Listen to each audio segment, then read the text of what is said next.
बच्चों, आज हम लोग पढ़ेंगे चैप्टर 3 अर्थ के आधार पर वाक्य के भेद यानी व्याकरण। तो चैप्टर 3 पढ़ने से पहले हम लोग चैप्टर 1 और 2 के बारे में थोड़ा डिस्कस कर लें। जैसा कि चैप्टर 1 उपसर्ग, प्रत्यय और चैप्टर 2 समास आप लोग पढ़ चुके हैं।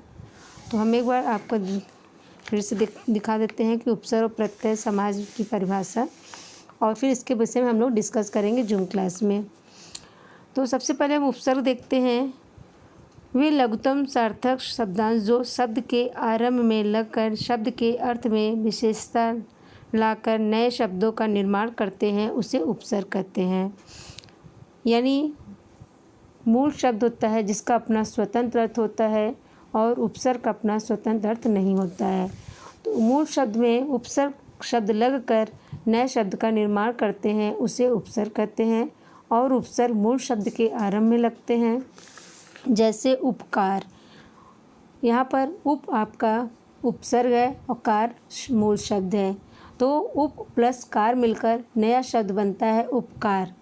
इसी तरह प्रत्यय है आपका कि प्रत्यय जैसे कि अभी आपने पढ़ा कि मूल शब्द के आरंभ में लगकर नए शब्द निर्माण करने वाले शब्द को उपसर्ग कहते हैं। उसी तरह प्रत्यय वे शब्द हैं जो मूल शब्दों के अंत में जुड़कर नए शब्दों का निर्माण करते हैं, उसे प्रत्यय कहते हैं। यानी मूल शब्द के अंत में, यानी मूल शब्द आपका जो होता है उसके अंत में जो नए शब्द लगकर नए शब्द का परिवर्तन करते हैं, उसे प्रत्यय कहते हैं। जैसे आपका दिया है चचेरा, तो यहाँ पे चाचा आपका हो गया मूल शब्द और एरा प्रत्यय। अब यहाँ पर एरा का कोई अपना स्वतंत्र अर्थ नहीं होता है, ना ही कोई इसका सार्थक शब्द होता है, तो इसलिए प्रत्यय का अपना स्वतंत्र अर्थ नहीं होता है। सिर्फ मूल शब्द का ही अपना स्वतंत्र अर्थ होता है और मूल शब्द के अंत में लगकर नए शब्द का निर्माण करने वाले शब्द को प्रत्यय कहते हैं। ये तो हो गया चैप्टर 1, और इसके विषय में हम लोग और ज़्यादा जानना चाहेंगे, हम लोग उससे डिस्कस करेंगे जूम क्लास में। तो अब हम लोग देखेंगे चैप्टर 2 समास।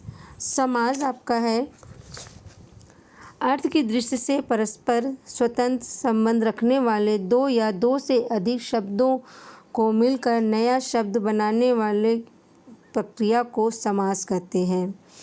यानी दो या दो से अधिक शब्दों या पदों को मिलाकर नए शब्द का निर्माण करने वाले को समास कहते हैं।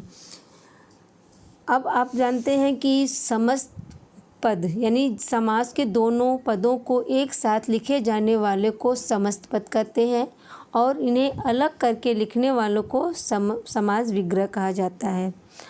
और समास का पहला पद जो होता है वो पूर्व पद होता है और दूसरा पद उत्तर पद कहलाता है। तो समास के बारे में भी इसके ज़्यादा जानकारी के लिए हम लोग जूम क्लास में डिस्कस करेंगे। तो यहाँ पे जैसे बना है आपका नया शब्द बना हुआ है, पूर्व पद आपका है, जैसे दिया गया है घोड़े पर सवार, तो घोड़े पर सवार घुड़सवार। यहाँ पर आपका जो घोड़े पर सवार है तो आपका कौन से भेद में आता है, ये हम आपसे बाद में पूछेंगे। तो यहाँ पर ये भी बता दें हम आपको कि जो आपका समास है वो 4 भागों में बांटा गया है। वैसे आपने क्लास 8th में 6 भेद पढ़ा है, लेकिन क्लास 9th में आपको 4 भेद बताए हैं, क्योंकि पहले आपका जो तत्पुरुष समास है उसके उपभेद 2 को दिया है, द्विगु समाज और कर्मधारय समाज। चलिए इसके बारे में भी ज़्यादा डिटेल में हम लोग जूम क्लास में डिस्कस करेंगे। अब हम आते हैं जो आज आपको न्यू चैप्टर पढ़ना है, अर्थ की दृष्टि से वाक्य के भेद। तो सबसे पहले हम लोग अर्थ के आधार पर पढ़ने से पहले हम लोग वाक्य के बारे में जानेंगे। वाक्य किसे कहते हैं, वाक्य कैसे बनते हैं। तो सबसे पहले हम जानेंगे कि वाक्य किसे कहते हैं। वाक्य दो या दो से अधिक शब्दों को मिलाकर नए सार्थक शब्दों को वाक्य कहते हैं, और जो क्रम में लिखा जाए, यानी क्रम में लिखे जाने वाले दो या दो से अधिक शब्दों को वाक्य कहते हैं। अब हम यहाँ पे सबसे पहले ये भी जानेंगे कि शब्द कैसे बनते हैं। तो यहाँ पे वर्णों के मिलन से, यानी वर्णों को मिलाकर, कई वर्णों को मिलाकर, एक या दो नहीं कई वर्णों को मिलाकर नए शब्द बनते हैं। और सार्थक शब्द वही होता है जिसे हम क्रम में लिखें। अगर आप घ प्लस र लिख रहे हैं तो घर हो जाएगा, तो वो सार्थक शब्द होगा। और अगर ची चा चूंग लिख रहे हैं तो वो निरर्थक शब्द कहलाएगा। उसी तरह आपका वाक्य भी होता है। अगर हम किसी शब्द को क्रम में न लिखकर उन्हें ऐसे ही लिखेंगे तो वो निरर्थक वाक्य कहलाएगा। और सार्थक शब्द को बनाने के लिए हमें शब्दों को क्रम में लिखना होगा, जिससे उसका अर्थ क्लियर हो सके, यानी उसका हम सार्थक शब्द में देख सकें। तो आइए देखते हैं अर्थ के दृष्टि से वाक्य के भेद। वाक्य के भेद के जानने से पहले हम देखेंगे कि हमें वाक्य को कैसे ध्यान में, वाक्य को बनाते समय क्या क्या चीज़ें ध्यान में रखना चाहिए। वाक्य की रचना शब्दों या पदों के योग से होती है। वाक्य अपने में पूर्ण तथा स्वतंत्र होता है। और वाक्य किसी न किसी भाव या विचार को पूर्णतः प्रकट कर पाने में सक्षम होता है। उदाहरण के लिए यदि कोई व्यक्ति कहता है सुंदर पक्षी, तो यह वाक्य नहीं कहा जा सकता है, क्योंकि यहाँ किसी ऐसे विचार या संदेश का ज्ञान नहीं होता जिसे वक्ता बताना चाहता है। वक्ता मतलब तो आप जानते ही होंगे, वक्ता यानी बोलने वाला, और श्रोता मतलब सुनने वाला। तो यहाँ पर वक्ता अगर कहता है सुंदर पक्षी, तो इससे सिर्फ उसका भाव प्रकट होता है, न कि सार्थक वाक्य स्पष्ट होता है। जब ये कहा जाए कि वृक्ष पर सुंदर पक्षी बैठा है, यह एक पूर्ण वाक्य है, क्योंकि यहाँ सुंदर पक्षी के विषय में बोलने वाले का भाव स्पष्ट हो रहा है। यानी यहाँ पर सुंदर पक्षी के बारे में बात हो रही है। तो सुंदर पक्षी आपके सिर्फ बोलने वाला, यानी जो वक्ता है, उसके भाव प्रकट हो रहा है। लेकिन अगर पूरा वाक्य देखा जाए तो सुंदर पक्षी वृक्ष पर बैठा है, ये आपका संपूर्ण वाक्य कहलाता है।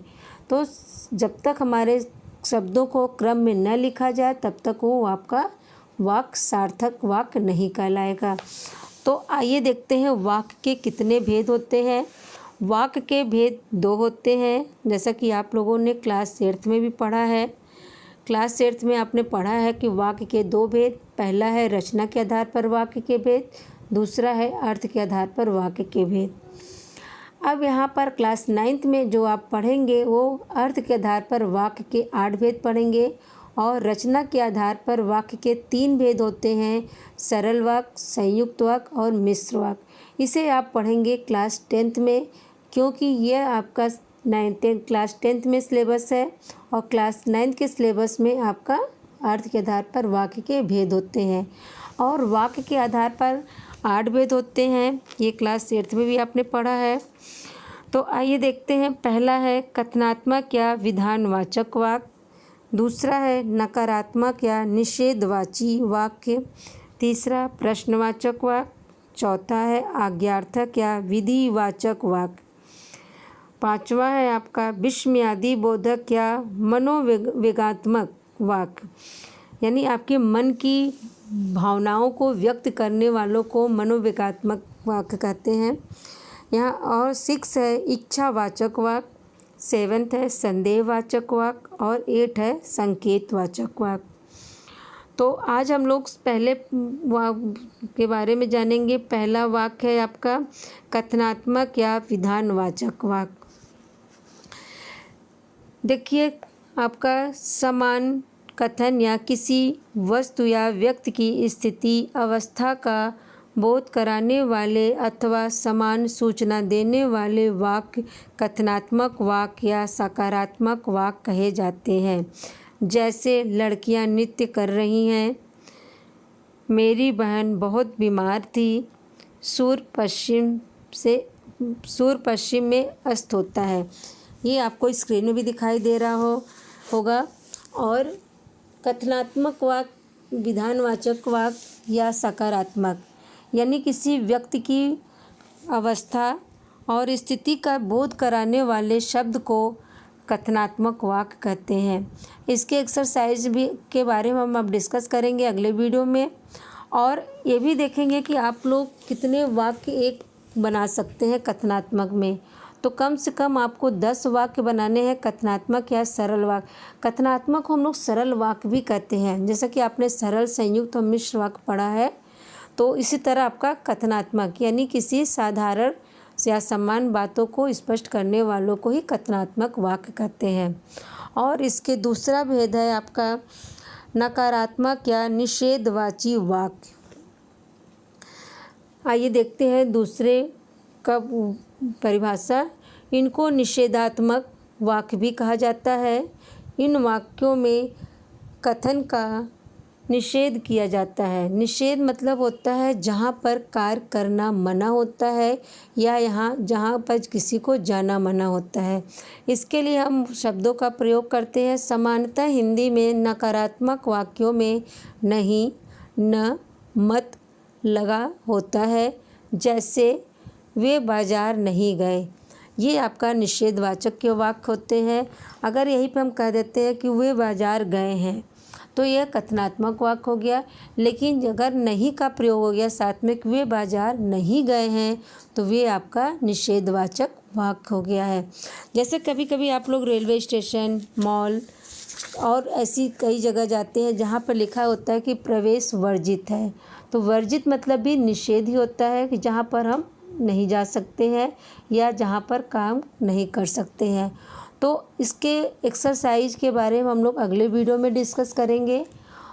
अगले वीडियो में आप सिर्फ इसके एक्सरसाइज देखेंगे और हम आपको जूम क्लास में इसके कुछ एक्सरसाइज भी पूछेंगे, तो आप उसको नोट कर लीजिएगा। हम लोग उसी में डिस्कस करेंगे। और अगले वीडियो में नंबर 3 देखेंगे। नंबर 3 है आपका प्रश्नवाचक वाक्य। और इस वीडियो को यहीं पे समाप्त करते हैं। Thank you.